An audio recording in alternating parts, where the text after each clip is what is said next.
नमस्कार सर, आपका स्वागत है हमारे चैनल में।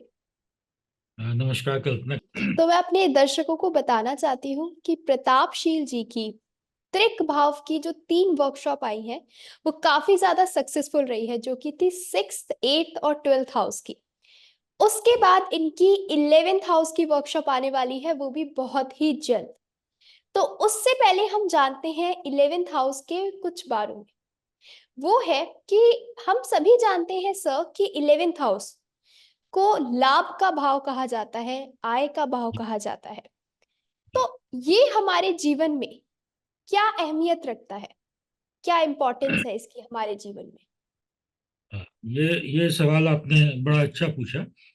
हम लोगों ने पहले, मैं थोड़ा सा बता दूं कि हम लोगों ने पहले दुख स्थान या त्रिक भावों का वर्कशॉप किया। इन दुख स्थानों को लेकर लोगों में और विद्यार्थियों में खास के बहुत कंफ्यूजन रहता है कि इसको कैसे जज करें और कैसे देखा जाए। तो त्रिशदाय में छठा भाव तो पहले ही इंक्लूड हो गया, वो जब हम लोगों ने त्रिक भाव को किया। और अब हम लोग 11th हाउस को समझने का प्रयास कर रहे हैं। 11th हाउस को अगर, जैसा कि आपने कहा कि ये क्या है, ये लाभ का भाव है और ये आय का भाव है। इसको थोड़ा सा और अगर कुछ शब्दों के माध्यम से समझा जाए, तो जैसे समुद्र मंथन के दौरान बहुत सारी चीजें निकली थी, उसी में कामधेनु गाय भी निकली थी और उसी में ये कल्प वृक्ष भी निकला था। अब दोनों के बारे हम सब जानते हैं। कल्प वृक्ष मतलब वैसा वृक्ष जो कि जिसके सामने जाके आप जो भी मांगेंगे वो प्रकट, मतलब। और यही चीज कामधेनु गाय के पास भी है। आप जो भी मांगेंगे, कामधेनु गाय के अंदर वो क्षमता है कि आपको दे देंगी। मैंने आपकी कल्पनाओं को, आपकी कामनाओं को, कल्प वृक्ष कामधेनु, कल्पनाओं को, कामनाओं को पूरा करने की क्षमता इन दोनों में है। इसी तरह 11वां भाव को हम अगर कल्प वृक्ष का भाव कहें तो कोई अतिशयोक्ति नहीं है। थोड़ा सा इसको और हम लोग बेसिक ज्योतिष से कनेक्ट करके समझते हैं कि जैसे कुंडली के 12 भावों को 4 कैटेगरी में डिवाइड किया गया है। बहुत सारी कैटेगरी है लेकिन 4 कैटेगरी है, जिसमें कि धर्म, अर्थ, काम और मोक्ष, ये 4 प्रकार के भाव बताए गए। तो तीसरा, 7वां और 11वां भाव काम त्रिकोण कहा गया है या कामनाओं का भाव कहा गया है। तीसरे में कामनाएं पैदा होती हैं। 7वें में आपके पास वो साधन और संसाधन आते हैं जिनसे आप अपनी कामनाओं को पूरा करने का प्रयास करते हैं। और 11वां भाव वो है जो आपको एक इन्वायरमेंट, एक एक वातावरण मुहैया कराता है कि आपकी कामनाएं पूरी हो सकें और उन कामनाओं से आप संतुष्ट हो सकें। तो 11th हाउस बड़ा इंपॉर्टेंट है। कहाँ पे? कामनाओं की पूर्ति के लिए। और कामनाएं कब पूरी होंगी? जब हम जो चीज चाह रहे हैं, कामनाओं के पूरा होने का मतलब यही हुआ कि हम जो चीज चाह रहे हैं उस चीज का लाभ मिले। वो चीज मतलब जीवन में आ जाए या आए हो। तो 11th हाउस इसलिए बहुत इंपॉर्टेंट है, कामनाओं की पूर्ति। जैसे हम लोग तो वैदिक ज्योतिष की बात करते हैं, लेकिन एक ब्रांच है केपी एस्ट्रोलॉजी, उसमें किसी भी चीज को देखने समझने के लिए ग्रुप ऑफ हाउसेस को समझा जाता है। जैसे विवाह होगा या नहीं, कोई जातक अगर पूछता है तो 2, 7 और 11th हाउस को देखते हैं। संतान के बारे अगर पूछना है तो 2, 5 और 11 को देखते हैं। तो 11 का बड़ा इंपॉर्टेंट है, क्योंकि 2 और 5 क्या कर रहा है? संतान के मामले में 2 और 5 क्या कर रहा है? कुटुंब को बढ़ा रहा है संतान देके, लेकिन जी क्या ये कामना पूरी होगी, ये इच्छा पूरी होगी, ये 11th बता रहा है। तो 11th हाउस कामनाओं का भाव है, 11th हाउस कामनाओं की पूर्ति का भाव है, ये लाभ का भाव है, ये आय का भाव है। लेकिन ये जो कामनाओं की पूर्ति हो रही है, इसको देखने समझने के, कामनाएं तो हर व्यक्ति की होती हैं, लेकिन हर व्यक्ति की कामनाएं पूरी होती नहीं है। जी जितनी कामनाएं होती हैं उतनी पूरी नहीं होती हैं। तो ये डिपेंड करता है कि किस तरह से 11th हाउस और 11th लॉर्ड क्या कॉम्बिनेशन बना रहा है और कैसे कॉम्बिनेशन बना रहा है। तो हम लोग अपने वर्कशॉप में इसको बड़े डिटेल में समझने का प्रयास करेंगे। जी। जी।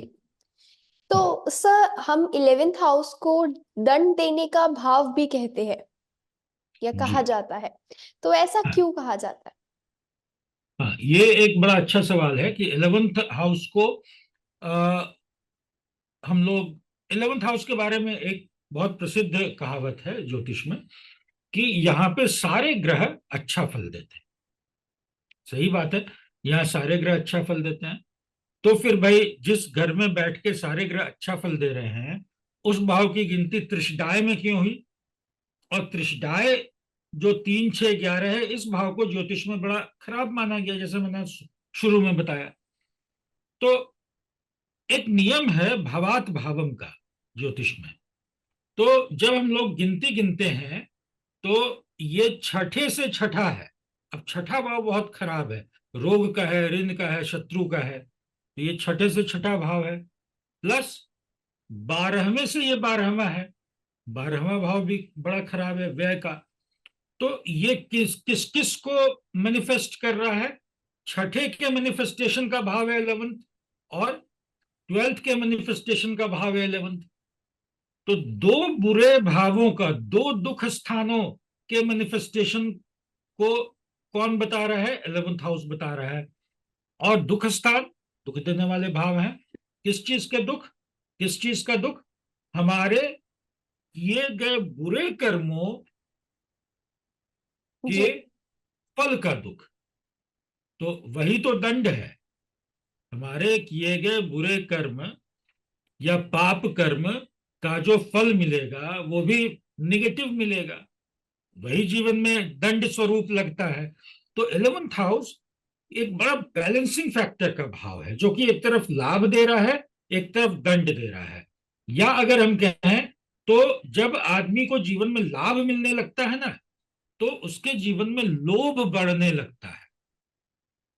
और जब लोभ बढ़ने लगता है तो फिर व्यक्ति कामनाएं कैसे पूरी हो रही हैं या आय कैसे हो रहा है, इसके साधन को, तरीके को नहीं देखता है। आदमी के पास तब सिर्फ एक दृष्टि रह जाती है कि भाई ये 1 लाख रुपया मुझे कैसे मिलेगा, कैसे मिल, ये 1 लाख रुपया किसी तरह से मिल जाए, सिर्फ ये इच्छा रहती है, और वो उसी के लिए काम करता है। अच्छे रास्ते पर चल के 1 लाख रुपया लेना है, या किसी को दुख देके, कष्ट देके, किसी से छीन के 1 लाख रुपया लेना है, ये दृष्टि उसके दिमाग से हट जाती है। और जब लाभ लोभ पैदा कर देता है, तब जीवन में दुख आना शुरू हो जाता है। दुख शारीरिक भी, मानसिक भी और आर्थिक भी, तीनों प्रकार के दुख आते हैं। अगर ये हम मन के भाव से देखें, मन का भाव जो चौथा भाव है, उससे अगर देखें तो ये 8वां है। 8वां भाव कभी अच्छा नहीं है। तो मन के लिए ये बड़े अंधकार का भाव है, क्योंकि लाभ जब मिलने लगता है तो मन अंधकार में कुछ नहीं सोचता है। और जब मन व्यक्ति का अंधकार में चला जाए, मन पीड़ित हो जाए, तो शरीर भी पीड़ित हो जाता है और बाकी चीजें भी जीवन में निगेटिव रूप में असर करने लगती। जी। तो सर मेरा आपसे आखिरी सवाल यही होगा कि हाँ। चर लगन की कुंडली में, जी। चर लगन की कुंडली में 11वें भाव को बाधक का भाव भी कहा गया है या बाधक भाव भी कहा गया है, तो इसका बिल्कुल। क्या मतलब है? हाँ, ये बड़ा इंपॉर्टेंट सवाल है। और सबसे ज्यादा ये जरूरी है समझना कि बाधक भाव 11th हाउस कब बाधक के रूप में काम करेगा और कब लाभ के रूप में काम करेगा। बाधक मतलब, बाधक का सिंपल मतलब है बाधा पहुंचाने वाला, जीवन में ऑब्स्ट्रक्शन क्रिएट करने वाला। जैसे कि आप घर से निकले, आपका ऑफिस जाना है, आप रोज निकलते हैं 9:30 बजे और 10 बजे आपका ऑफिस पहुंचना आपका रोज का टाइम है। लेकिन आज आप निकले, क्या हुआ, आपने देखा कि आपकी गाड़ी पंचर हो गई।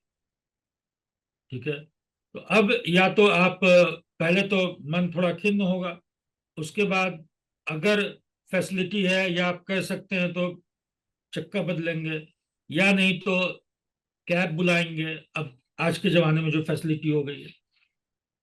तो मतलब मन खिन्न तो हुआ, तो बाधक क्या किया, लेकिन आप ऑफिस पहुंच जाएंगे, भले आप 10 मिनट देर से पहुंचे, आधा घंटा देर से पहुंचे, लेकिन ऑफिस पहुंच जाएंगे।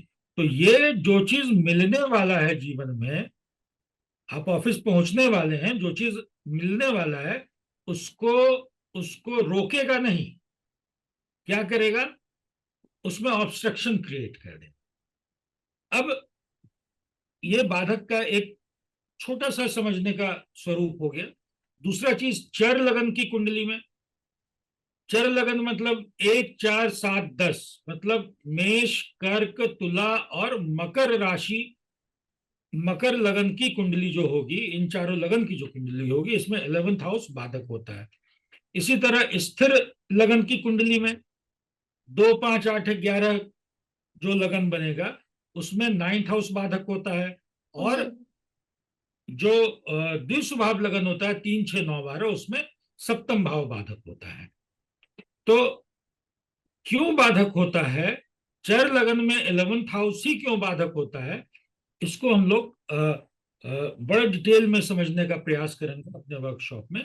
और कब 11th हाउस एज ए बाधक काम करेगा, कब 11th लॉर्ड बाधकेश का रूप ले लेगा, वो बार बार जीवन में ऑब्स्ट्रक्शन क्रिएट करेगा, बाधा पहुंचाएगा।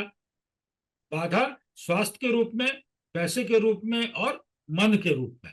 चूंकि आदमी, हम लोग इसी 3 डायमेंशन पे जीते हैं, मानसिक, आर्थिक, शारीरिक और इमोशन, जो कि मन से ही रिलेटेड है, या संबंध जो कि मन से ही, हमारे मन से ही रिलेटेड है।